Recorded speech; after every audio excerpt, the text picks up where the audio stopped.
जब से तुझको देखा चढ़ा है बुखार है, तेरा ही जुनून सर पे सवार है। बॉडी तेरी बटर हेयर स्किन है, मेरे लिए बोलो क्या सिग्नल ग्रीन है। दिलावा के खाली बाटे रूम, मन करे फोटो ली चूम चूम कके झूम झूम कके झूम झूम कके झूम झूम कके झूम हो कके झूम झूम कके झूम झूम कके झूम झूम कके झूम।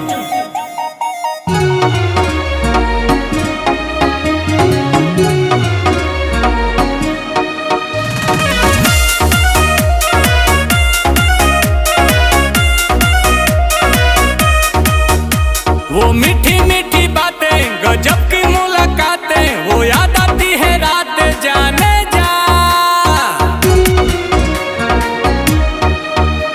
अब तू ही दिलो जा में धरती और आसमां में, अकेली तू जहां में जाने जा जाने जा। आंखों में तेरे जादू, कहो तो सितारे तोड़ ला दू। देखो ही में लागेलू मासूम, तोहरे ला करतानी होम होम कके झूम झूम कके झूम झूम। तहर फोटो हम देखी कके झूम ता जला झूम झूम जला झूम झूम, तके देखिए के मन जला झूम।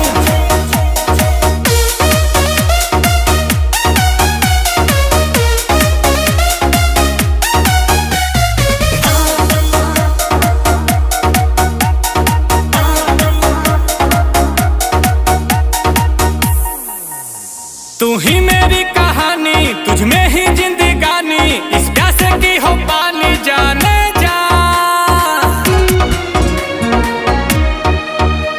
ये दिल तेरा दीवाना, तू मेरा ही ठिकाना, मौसम है आशिकाना जाने जा जाने जा।